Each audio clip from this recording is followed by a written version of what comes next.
ತುಂಬ ಜನ ಹೇಳ್ತಾರೆ, ನೀನು ಕೆಟ್ಟವನು, ನೀನು ಕೆಟ್ಟವನು, ನೀನು ಸರಿ ಇಲ್ಲ, ಅವನು ಸರಿ ಇಲ್ಲ. ಹಾಗಾದರೆ ಇವರೆಷ್ಟು ಒಳ್ಳೆಯವರು? ಎಲ್ಲರ ಮನೆ ದೋಸೆ ತೂತೆ ತಾನೆ.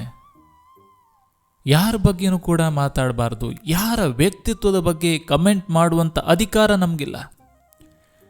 ನನ್ನ ಒಳ್ಳೆತನ ಅಥವಾ ನಾನು ಕಷ್ಟದಲ್ಲಿದ್ದಾಗ ನನಗೆ ಸಹಾಯ ಮಾಡಲಿಕ್ಕೆ ಅಥವಾ ನಾನು ಸೋತಾಗ ನಿನಗೆ 4 ಸ್ಫೂರ್ತಿದಾಯಕ ಮಾತುಗಳನ್ನಾಡಲಿಕ್ಕೆ ಯೋಗ್ಯತೆ ಇಲ್ಲ ಅಂದಮೇಲೆ ನಾನು ಕೆಟ್ಟವನು ಅಂತ ಜಡ್ಜ್ ಮಾಡುವ ಅಧಿಕಾರ ನಿನಗಿಲ್ಲ.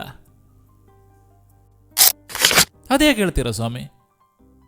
ನಾ ಕಷ್ಟದಲ್ಲಿದ್ದಾಗ ನನಗೆ 1 ಪೈಸಾ ಅಥವಾ ನನಗೆ ಒಂದು ಒಳ್ಳೆ ಮಾತುಗಳನ್ನು ಆಡಲಿಕ್ಕೆ ನಿಮ್ಗೆ ಯೋಗ್ಯತೆ ಇಲ್ಲ ಅಂದಮೇಲೆ ನಾನು ಸರಿ ಇಲ್ಲ ಅಂತ ಜಡ್ಜ್ ಮಾಡುವಂಥ ಅಧಿಕಾರ ನಿಮ್ಗೆ ಹೇಗೆ ಬರುತ್ತೆ? ಮನಸ್ಸಿನ ನ್ಯಾಯಾಲಯದಲ್ಲಿ ಮನಸ್ಸಾಕ್ಷಿಯೇ ನ್ಯಾಯಾಧೀಶ. ಯಾರೇನೇ ಮಾತಾಡಲಿ, ನಮ್ಮ ಜೀವನ ಏನಂತ ನಮಗೆ ಗೊತ್ತಿದೆ. ಮಾತಾಡೋರು ಬಂದೇ ನಮ್ಗೆ ಊಟ ಹಾಕ್ತಾರ, ಇಲ್ಲ ತಿಂಗಳ EMI ಕಟ್ತಾರ. ಮಾತಾಡೋರ ಬಗ್ಗೆ ತಲೆ ಕೆಡಿಸ್ಕೋಬಾರ್ದು ನಾವು ಜೀವನದಲ್ಲಿ. ನಾ ಪ್ರತಿ ಬಾರಿ ಯೋಚನೆ ಮಾಡ್ತಾ ಇರ್ತೀನಿ, ಜೀವನ ಹಾಗಾಗೋಯ್ತು, ಜೀವನ ಹೀಗಾಗೋಯ್ತು, ನಾನು ಬದುಕಲ್ಲ.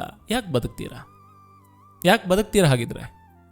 ಈ ಜೀವನ ಭಗವಂತ ಕರುಣಿಸಿದಂಥ ಭಿಕ್ಷೆ, ತಂದೆ ತಾಯಿ ಕೊಟ್ಟಂಥ ಈ ಅದ್ಭುತವಾದಂಥ ಜೀವನ. ಇಂಥ ಅದ್ಭುತವಾದ ಜೀವನದಲ್ಲಿ ನಾವೇನಾದರೂ ಸಾಧಿಸಬೇಕು ಬಂಧುಗಳೇ.